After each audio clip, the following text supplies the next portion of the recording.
Φίλες και φίλοι, όλα έτοιμα για το ξεκίνημα του δεύτερου ημιχρόνου. Ένα πολύ μεγάλο παιχνίδι εδώ στο Ολυμπιακό Αθλητικό Κέντρο Αθηνών ανάμεσα στον Παναθηναϊκό και στο Ολυμπιακό. Το 101ο ντέρμπι των δύο ομάδων στο μπάσκετ. Μέχρι στιγμής 57 νίκες ο Παναθηναϊκός εντός και εκτός έδρας, 43 νίκες ο Ολυμπιακός εντός και εκτός έδρας. Εδώ οι παίκτες του Παναθηναϊκού, σε λίγο θα δούμε και τους παίκτες του Ολυμπιακού. Δύο ομάδες, οι οποίες μην ξεχνάμε, Νίκο Λινάρδο, ότι τερμάτισαν πρώτες στους ομίλους τους στην Ευρωλίγκα. Δηλαδή σημαίνει ότι μπορεί, αν πάνε όλο τον δρόμο στο τέλος, να βρεθούν στο τελικό της Ευρωλίγκας και είναι εξαιρετικά πιθανό. Άλλωστε και οι ειδικοί σε όλη την Ευρώπη αυτό λένε, ότι παρότι και οι δύο έχουν χάσει στελέχη σε σχέση με πέρσι, γιατί υπάρχει μια γενικότερη πτώση του επίπεδου στο κορυφαίο. Έτσι είναι, υπάρχει, έχουν κλείσει λίγο η ψαλίδα. Έχει κλείσει η ψαλίδα, έχουν πέσει τα μπάτζετ, οι προπολογισμοί. Άρα λοιπόν, διόλου απίθανο να δούμε τους δύο μεγάλους αθλητικούς αντιπάλους στο τελικό της Ευρωλίγκας. Άρα καταλαβαίνετε λοιπόν πόσο τυχεροί είμαστε που έχουμε στα μέρη μας σίγουρα ένα το μεγάλο παιχνίδι. Είναι σε τα πιο πλούσια αρρώστρα αυτή τη στιγμή στην Ευρώπη. Έτσι, και από τις πιο μεγάλες στην ιστορία ομάδες. Γιατί αυτές οι δύο ομάδες, έτσι όπως είναι, δεν μπορεί να ήταν κάποιες από τις ομάδες του NBA. Δηλαδή δεν μπορούν να παίξουν στο NBA. Μια μεικτή από αυτές τις ομάδες είναι άνετα που μπορεί να σταθεί στο NBA. Έτσι, διότι υπάρχουν ομάδες στο NBA μεταξύ μας που δεν, ειδικά από το 18, 19, 20 και κάτω δεν. Απλώς φέρνουν πολλά εισιτήρια. Ακόμα και η τελευταία ομάδα του NBA φέρει πάρα πολλά εισιτήρια. Έτσι. Λοιπόν, ας αφήσουμε το NBA, πάμε στα δικά μας. Ξεκινάει το δεύτερο ημίχρονο με Διαμαντίδη. Ένα ερωτηματικό σε σχέση με όσο είδαμε στο πρώτο. Τον Ντρου Νίκολα, τον Σάτο, τον Μπατίστ και τον Φότσι, που δεν έπαιξε πολλή ώρα στο πρώτο. Και από εκεί για τον Ολυμπιακό, Τεόντοσιτς, Έρτσεκ, Σπανούλης, Νεστέροβιτς και Χαλπερίν. Μπατίστ κάνει μια βόλτα εκεί στην baseline, κρατάει την μπάλα. Δεν υπάρχουν βήματα, λένε οι διαιτητές. Μαζεύει ο Έρτσεκ. Σπανούλης. Υπάρχει φάουλ και πάμε στους δύο ρεπόρτερ. Να ξεκινήσουμε από το ρεπόρτερ του Ολυμπιακού που είναι στον Ολυμπιακό. Πάμε στον Κώστα Σκουλά. Ο Ντούσαν Ιβκοβιτς ζήτησε από τους παίκτες του κάποια πράγματα. Καταρχήν ζήτησε να ελέγξει το rebound και τον ρυθμό στον αγώνα, καθώς ο Ολυμπιακός πρόκειται με 36-34. Ξεκινάει βασικό τον Έρτσεκ, ο Έρτσεκ, ο οποίος είχε τους 6 από τους 9 τελευταίους πόντους του Ολυμπιακού στην δεύτερη περίοδο και είναι ο παίκτης αποκάλυψη για τον Ντούσαν Ιβκοβιτς. Εδώ μπορούσε και ο Παπα-Νικολάου, ναι, Κώστα. Και είναι αυτό που λέγαμε στο ξεκίνημα της δεύτερης περίοδου. Ζητούσε ο Ντούσαν Ιβκοβιτς επιτακτικά να δουν οι συμπαίκτες του τον Έρτσεκ, που έπαιρνε καλές θέσεις, έπαιρνε την μπάλα, όταν την πήρε πέτυχε πόντους και έδωσε λύσεις στην επίθεση για τον Ολυμπιακό όταν βρέθηκε στο μείον 5. Ο Έρτσεκ, για τον οποίο, Κώστα, ξέραμε ρεπορταζιακό τις τελευταίες μέρες, ίσως γράφτηκε πάντως ότι υπήρχε σκέψη μήπως γυρίσει ο Νίρσεν και τελικά απλώς θα ήταν η τρίτη αλλαγή του Ολυμπιακού με τη σεζόν. Πάντως αυτή τη στιγμή ο Έρτσεκ αποδεικνύει πόσο καλός παίκτης είναι. Ο Έρτσεκ που τον άφησε για δεύτερη συνεχόμενη χρονιά πάντως ο Ιβκοβιτς το καλοκαίρι εκτός 12 της Σερβίας. Και πάμε στο Γιάννη Νάτου. 36 πόντους στο ημίχρονο είναι πολύ για το Παναθηναϊκό, εντός έδρας παιχνίδι, γι' αυτό και ήταν αμυντική κυρίως οι προσανατολισμοί στις οδηγίες του. Περνάει ο Ράσο Νεστέροβιτς φάσα με το καλάθι και καρφώνει 34-38 και αν θυμάμαι καλά είναι η πρώτη φορά στο παιχνίδι που ο Ολυμπιακός είναι στο συν 4 επί του Παναθηναϊκού. Διαμαντίδης, η απόδοση του που θα κρίνει πολλά, επαναλαμβάνω, στην πιο παραγωγική του χρονιά στον Παναθηναϊκό, τα 8 χρόνια που παίζει. Διαμαντίδης με αντίπαλο τον Τεόντοσιτς, το σκριν στην μπάλα από τον Πατής, σου διατρήσει ο Διαμαντίδης, αστοχή ψηλότερα όλων ο Έρτσεκ, προλαβαίνει την προσπάθεια του αλτικού Σάτο. Σπανούλης στον Ράσο Νεστέροβιτς. Τα πάμε υποψία βημάτων νωρίτερα, δεν είμαι και σίγουρος γιατί καλυπτόταν από σώμα αντιπάλου. Ο Νεστέροβιτς προηγούμενος πέτυχε ένα κάρφωμα. Νίκολας ευστοχή, 36-38. Ναι, θέλει το σκορ από τον Νίκολας Ολυμπιακό. Ναι. Παναθηναϊκός. Έκανε βήματα ο Νεστέροβιτς. Έκανε βήματα, έχασε και το καλάθι. Εδώ ο Ιβκοβιτς διαμαρτύρεται για φάουλ. Πάνω στο σουτ, Νεστέροβιτς. Τεόντοσιτς, passing game στην περιφέρεια, στη γωνία. Ο Χαλπερίν μόνο στα μαρκάριστο στα στοχή. Ο Νίκολας είναι σημαντικός παράγον του ντέρμπι για τον Παναθηναϊκό. Από την ενεργεία παίκτης του Παναθηναϊκού είναι ο πρώτος σκόρερ στα παιχνίδια των δύο ομάδων με 12,3. Από τον Ολυμπιακό είναι ο Σπανούλης, ο οποίος όμως το πέτυχε με αντίπαλο τον Ολυμπιακό αυτό το σκορ, 12,7 πόντους. Εδώ ο Πατής από το 1 μέτρο αστοχή στο δεξιό Κούξατ, 8 και 3 για το δεκάλεπτο. Το μακρινό σου είναι εύστοχο. Είναι 3 πόντων και αυτό είναι το τρίτο εύστοχο σου 3 πόντων στα 13. Ο Ολυμπιακός έχει 3 στα 13. Ο Παναθηναϊκός έχει 1 στα 4. Νίκολας 36-41 στους 5 Ολυμπιακός. Νίκολας κρατάει τον Παναθηναϊκό και το σκορ. Ο Ντρου Νίκολας πέρασε μια μεγάλη περιπέτεια με τη μέση του. Ενώ η αρχική διάγνωση ήταν για 5 μέρες, τελικά κράτησε πολύ περισσότερες. 38-41. Ο Ολυμπιακός έχει με 2 τρίποντα τον Θεόντοσιτς και με 1 τον Σπανούλη. Σπανούλης. Διαμαντίδης πάνω του. Να δούμε τι θα αποφασίσει να κάνει. Στο drive. Σταυρωτές. Κλέβει ο Σάτο καθώς θα δημιουργούνταν μια δύσκολη κατάσταση με τον Φούρς να παίρνει έξτρα πάσα με στην ρακέτα. Ήταν διστακτικός ο Βασίλης εκεί για να μπορέσει να δώσει, να σουτάρει, να πασάρει, να κάνει drive. Και έχασε το momentum. Τη συγκέντρωσή του, ναι. Νίκολας Μπατίστ κρατάει μπάλα. Πρώτου Νεστέροβιτς. Διαμαντίδης φεύγει από το σκριν στην μπάλα του Μπατίστ. Πηγαίνει όλο τον δρόμο. Δύσκολη προσπάθεια πρώτου Νεστέροβιτς. Έρτσεκ, ο οποίος έχει δώσει πολλή ενέργεια στον Ολυμπιακό από τη στιγμή που πήγε στο παιχνίδι με 6 πόντους, 3 στα 4 δίποντα. Υπάρχει σπρώξιμο εκεί. Έτοιμος και ο Ιαν Βουγιούκας. Ο Βουγιούκας, ο οποίος έχει παίξει μόλις 4 λεπτά και έχει 2 πόντους. Επαναλαμβάνω, ο πρώτος σκόρερ του Παναθηναϊκού με 11,2 στο πρωτάθλημα. Αλλά όλα αυτά επειδή ο Μπράντοβιτς στη διάρκεια του πρωταθλήματος φέτος ξεκούραζε τους βασικούς παίκτες όπως Φώτσι, Τσαζαρή, Διαμαντίδη κυρίως.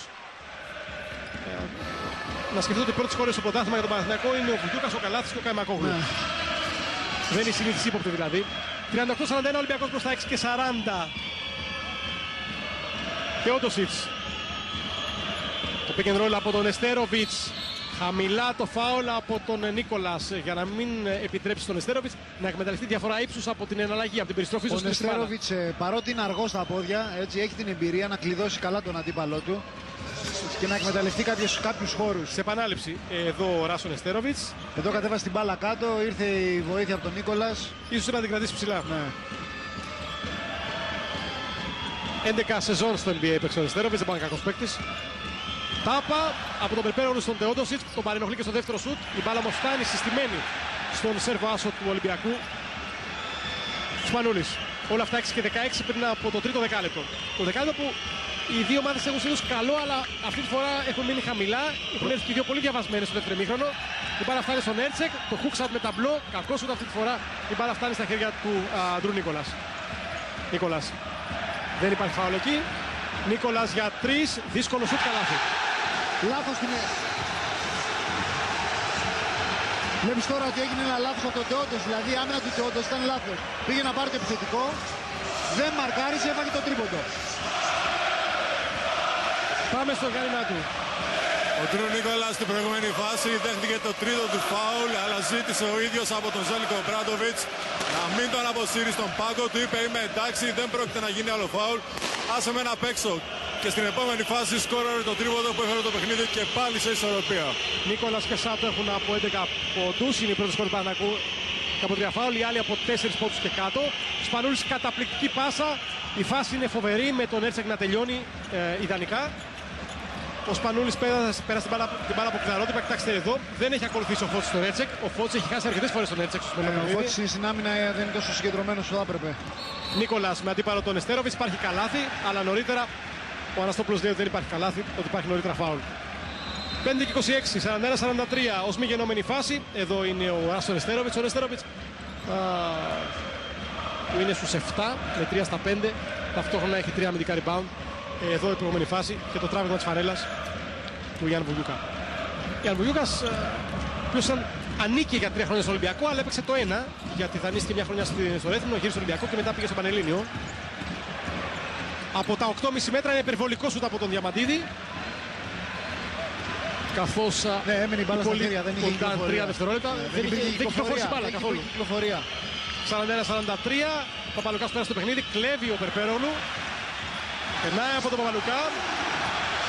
Προς το καλάθι μόνος του, ο Έρτσεκ δεν αποφασίζει να σηκωθεί ή να κάνει το φάουλ. Ο Παναθηναϊκός στο σημείο αυτό ισοφαρίζει 43-43 με τον Στράτο Περπέρογλου. Όλα αυτά κάτι λιγότερα από 5 λεπτά σε επανάληψη. Κοιτάξτε πώς περνάει τον Παπαλουκά, ο οποίος ενδεχομένως περίμενε να χτυπήσει μπάλα στη πλάγια γραμμή. Εδώ ο Νίκος Καλάθης περνάει στο παιχνίδι. Νίκο. Ναι, απλώς ήταν μια φάση η οποία φαίνεται καθαρά, ας πούμε, το Διαμαντίδης συνέχεια παίζει με τις παρενέσεις των προπονητών. Πραγματικά το παιδί πρέπει να υποφέρει και αυτό έχει δημιουργήσει ένα πρόβλημα σίγουρα στην περιφερειακή γραμμή του Παναθηναϊκού. Σπανούλης. Ωραία στον Νεστέροβιτς. Το pick and roll του Ολυμπιακού δουλεύει πάρα πολύ καλά σήμερα. Ο Σπανούλης είναι πάρα πολύ καλό στο pick and roll, το ξέρουμε. Και ο Νεστέροβιτς έχει πιάσει αρκετές τις φάσεις όλες, τις έχει ακολουθήσει πάρα πολύ σωστά.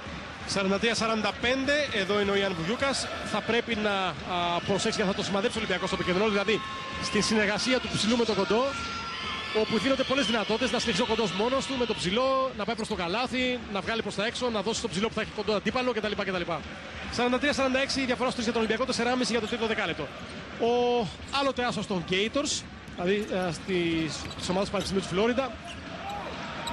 Ο Καλάθης, ενώ εξαιρετική συνεργασία και φάουλ του Παπαλουκά πάνω στο Φότσι. Είναι λογικό να περιμένει το παιχνίδι πάνω από τη στεφάνη του Φότσι ο Μπράντοβιτς, το οποίο δεν το έχει μέχρι στιγμής. Ναι, ο Φότσις πρέπει να βοηθήσει τον Παναθηναϊκό. Αν θέλει να έχει πόντους ο Παναθηναϊκός, ο Φότσις είναι πολύ χρήσιμο εργαλείο. Και ο Φότσις και ο Τσαρτσαρής, ο οποίος και ο Μπατίστ. Ναι, ίσως χρειαστεί να μπει μέσα στο παιχνίδι. Και ο Μπατίστ επίσης θέλει για τους ανάσες του. Μόλις τρίτο το παιχνίδι, δεύτερο του Νίκολας μετά τον τραυματισμό. Ναι, και ο Μπατίστ δεν είναι ο Μπατίστ που ξέραμε πριν από τον τραυματισμό του ασφαλώς. Ο Μάριτς είναι στα πίτσο τον Απρίλιο, όπως λένε πληροφορίες. Με εκείνο το πρόβλημα στον αγώνα. Εδώ ο διαμαντής με τον Ομπράντοβιτς. Είναι καταπληκτικό το πλάνο. Ναι, για αυτή τη σκηνή έλεγα ότι είναι καταπληκτικό το πλάνο. Προσπαθεί ο Διαμαντίδης να παίξει. Ναι, διότι παραλαμβάνω, ουσιαστικά έκανε μία έτσι και έτσι προπόνηση για τις τελευταίες τρεις. Και δύο δεν έκανε. Δηλαδή τις τελευταίες 3 μέρες είχε πυρετό. Πυρετό έχει και έχει ακόμα και ο Περπέρογλου. Έρτσεκ. Απ' την άλλη ο Ολυμπιακός έχει τον Βασιλόπουλο που επανήλθε μετά από πάρα πολύ καιρό. Σπανούλης. Χαλπερίν. Στη γωνία ο Μανουκάς, τάπα ψηλά από τον Περπέρογλου που έχει φιλοδορήσει με 2 τάπες περιφερειακά στο παικτών του Ολυμπιακού. Καλάθης, κρατάει την μπάλα. Φότσις. Βουγιούκας. Σαν τερματοφύλακα στην έκανε στην μπάλα ο Βουγιούκας, γιατί έχει πολύ καλή αντίληψη. Αν ήταν άλλο ψηλός δεν θα την έπιανε την πάση αυτή. Ως ψηλός το λες αυτό. Ναι. Απλώς θέλω να πω ότι πραγματικά σήμερα υπάρχει η ομορφιά των λαθών. Ναι. Τρίτο φάουλ του Νεστερόβιτς, τρίτο μαδικό του Ολυμπιακού. Αυτό είναι μια είδηση οπωσδήποτε. Εδώ το φάουλ. Προσπαθεί να βάλει το χέρι του Νεστερόβιτς. Απλώς μέσα από τα λάθη βγαίνουν ωραίες φάσεις. Είναι λίγο σχήμα οξύμορο, Δημήτρη. Αλλά αθλητικό. Ναι, βλέπεις κοψίματα παρότι χάνουν την μπάλα οι παίκτες. Νίκολας. Δύσκολο σούτ από τα 5,5 μέτρα. Ο Νίκολας κρατάει τον Παναθηναϊκό. Επαναλαμβάνω ότι ο Νίκολας ήταν ο πρώτος γκολ του Παναθηναϊκού στα μάτια του Ολυμπιακού και αυτή τη στιγμή Νίκο περνάει το μέσο όρο του στα ντέρμπι. Ναι, είναι ένας παίκτης κλειδί. Πρέπει να βρει λύση στο μαρκάρισμα του Νίκολας, ειδικά από pick and roll. Ο Νίκολας σχεδόν 10,7 στα ντέρμπι με τον Ολυμπιακό τα 3 χρόνια από τον Παναθηναϊκό. Τώρα είναι στους 13 πόντους. Ο Νίκολας, ο οποίος εδώ βλέπετε τον Αντώνη Φώτση και το φάουλ. Ναι, ανέτοιμη η στάση του Φώτση, η αμυντική στάση του Φώτση για τον Έρτζεκ. Του έδωσε στην εσωτερική πολύ εύκολα, δηλαδή πήγε προς το καλάθι. Να κοιτάξτε εδώ. Ακριβώς δεξιά τρίπλα προς τα μέσα. Ο Φώτης γενικά σήμερα αντιμετωπίζει πρόβλημα με τον Έρτσεκ και δεν ξέρω αν θα τοποθετήσει κάποια στιγμή ο Μπράντοβιτς τον Τσαντσαρί πάνω στον Σέρβο διεθνή. Μα γι' αυτό και ο Μπράντοβιτς έχει αφήσει τον Έρτσεκ τόσο πολύ ώρα μέσα. Έχει χτυπάει πάνω στο